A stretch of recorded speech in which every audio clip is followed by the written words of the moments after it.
On the surface, the Watts family of Frederick, Colorado, looked like the embodiment of the American dream.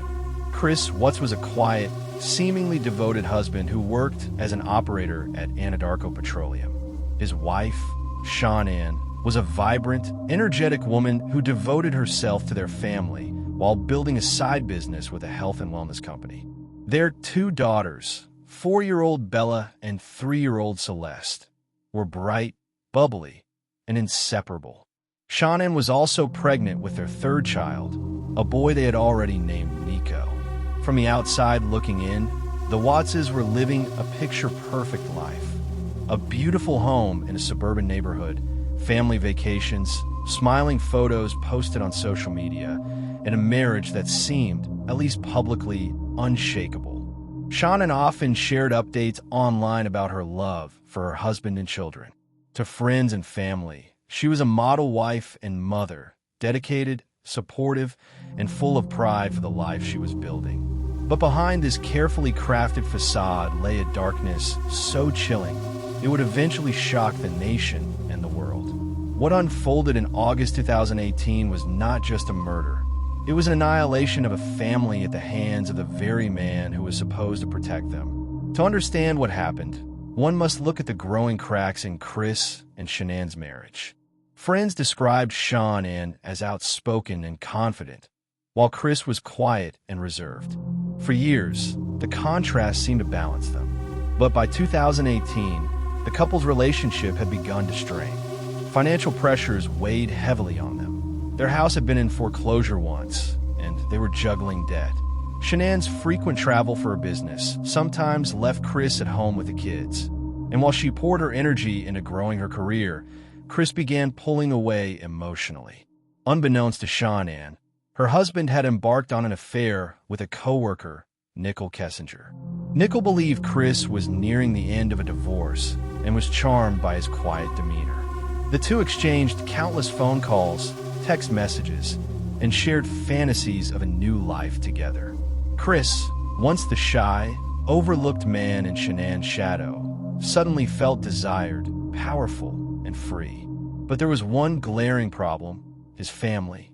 In Chris's distorted logic, the life he wanted with Nicole could only exist if Shanann and the children were no longer in the picture. The events of that fateful night began after Shanann returned home from a business trip to Arizona.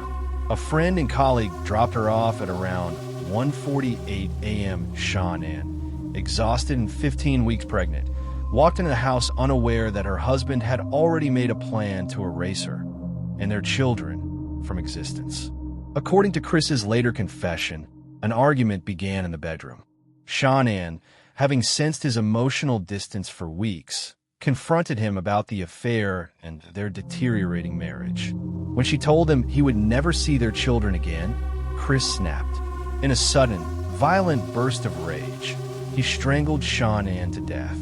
His pregnant wife, the mother of his children, gasped for breath while their unborn son died inside her. The brutality of that moment was only compounded by what followed. Their daughters, Bella and Celeste, awoke to the sound of chaos. Terrified and confused, they asked about their mother. In a state of cold calculation, Chris bundled Shanann's body into the back of his work truck. Then, he led his little girls into the vehicle, alive, scared, and still carrying their blankets. They rode with their dead mother's body for nearly an hour as Chris drove them to an oil field owned by his company. There, in a final act of cruelty, he smothered Celeste first with a blanket. Bella, old enough to understand what was happening, screamed in terror. "Daddy, no." Her last words were pleas for her life as Chris pressed down until she too stopped breathing. He then stuffed both of his daughters' bodies into crude oil tanks, tiny hatches barely 8 inches wide, forcing their lifeless forms inside.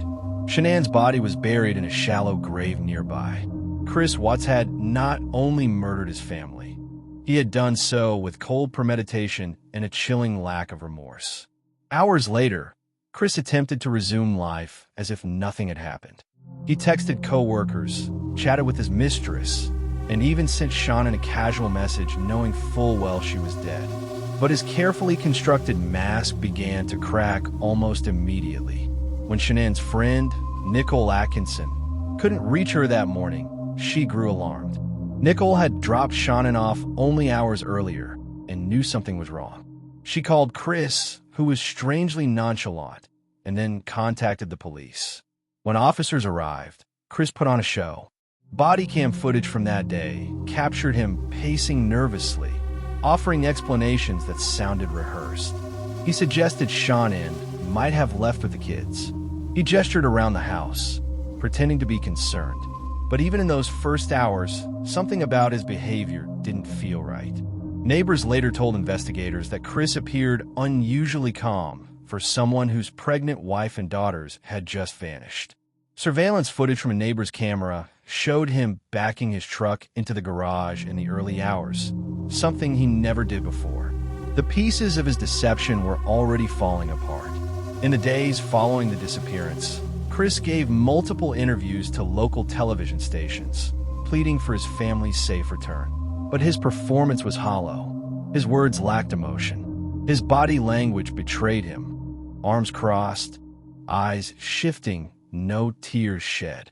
The police quickly honed in on him as their prime suspect. His mistress, Nicole Kessinger, also came forward to reveal their relationship, confirming the double life he had been leading. On August 15th, Chris was brought in for questioning. Detectives used a mix of empathy and pressure, gently peeling back the layers of his story. They confronted him with inconsistencies and eventually offered him a polygraph test. Chris agreed. The test was administered by an expert who, afterward, told him bluntly, "Chris, you did not pass the polygraph." This was the breaking point. Chris's calm facade began to crumble.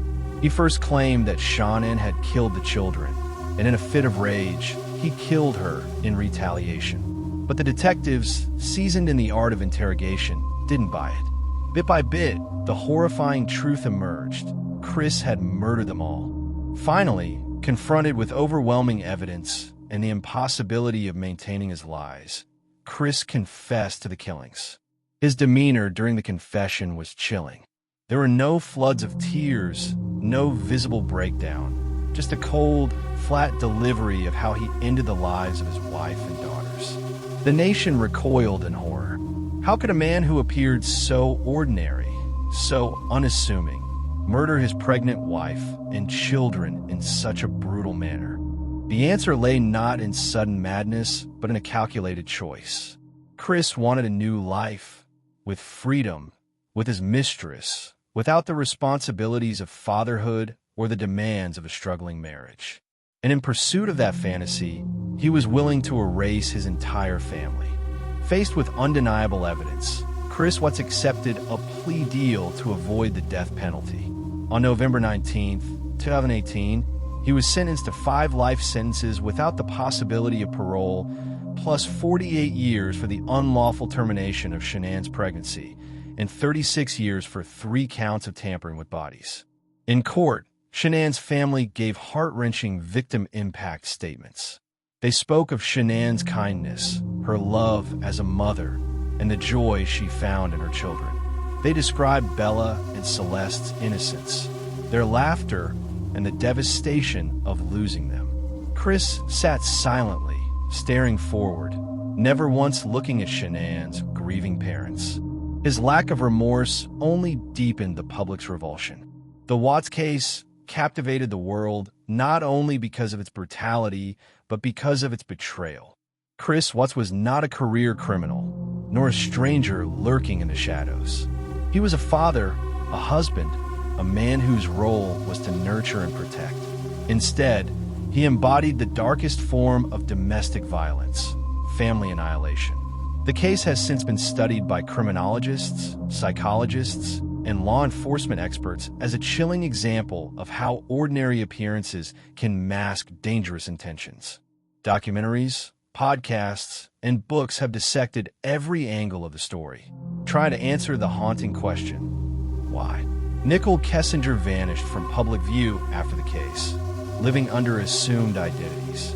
Shanann's family continues to honor her memory, raising awareness about domestic violence and the importance of recognizing red flags in relationships. The Chris Watts murders remain one of the most infamous true crime cases in modern American history. It serves as a reminder that evil can hide behind the most ordinary faces, and that betrayal often comes from those closest to us. Shanann, Bella, Celeste, and unborn baby Nico are remembered not for the brutality of their deaths, but for the love and light they brought into the world. Their story is a call for vigilance, for empathy, and for the recognition that appearances can deceive. Chris Watts will spend the rest of his life behind bars. His name's synonymous with one of the darkest betrayals a family could endure. The nation and the world will never forget the tragedy that unfolded in Frederick, Colorado, in August 2018.